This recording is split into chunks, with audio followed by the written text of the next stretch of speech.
సుమలత మొహం మీద అంతా మురికి నీళ్ళులాగా ఏదో పడతదనమాట. అయితే మరి అది పల్లవి వల్ల పడుతుందో ఏమో! అయితే హాల్‌లో వీటిలంతా ఉంటారనమాట. బామ్మ, చంటి, ప్రసాదరావు, ఇటు అక్షిత, భువన అందరూ ఉంటారు. ఇక పల్లవిని తిడుతూ ఉంటే అప్పుడే అక్కడికి చరణ్ వస్తాడు. ఇక చరణ్ పల్లవిని ఇలా తిడుతూ ఉంటాడు. "ఏంటి మా అమ్మని అందరి ముందు ఎదిరిచ్చేదానివి అంత పెద్దదానివయిపోయావా? ఆ?" అని చెప్పి అనగానే ఇక బామ్మ, "రేయ్! అసలు జరిగిందేంటో తెలుసుకోననరా" అని చెప్పి బామ్మ అంటూ ఉంటే, "ఏం అవసరం లేదు. నాకు ఏమీ తెలియాల్సిన అవసరం లేదు. అసలా ఈ పల్లవి ఆ! ఏమి దిక్కు లేకుండా మనింట్లో ఉంటుంది. ఆ! ఆ! మా అమ్మ ఎంగిలి మెతుకులు పెడితే తింటుంది. అలాంటిది ఇంత కూడా విశ్వాసం లేదు. మా అమ్మనే ఎదిరించేదానివయ్యావా నువ్వు? ఆ!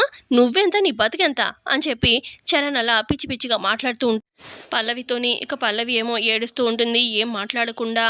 ఈ పల్లవికి బాగా పొగరు పట్టింది. బామ్మగారి సపోర్ట్ తీసుకొని అని చెప్పి భువన, ఇటు అక్షిత కూడా అంటూ ఉంటారు. ఇక సుమలత అంటుంది, "అసల ఇలాంటిది నాకు మర్యాద ఇవ్వనిది నా ఇంట్లో ఉండడానికి వీల్లేదు. పో బయటికి" అని చెప్పి, "నీ స్థానం ఇక ఇంట్లో ఉండడానికి ఒక్క క్షణం నువ్వు ఇంట్లో ఉన్న నేను ఊరుకునేదే లేదు. పో బయటికి.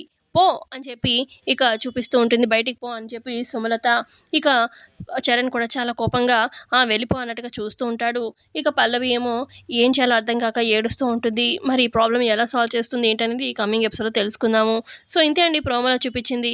మరి కమింగ్ ఎపిసోడ్‌లో ఏం జరగబోతుందో తెలుసుకుందాం. సో, అంతవరకే అండి. Stay tuned. Thanks for watching.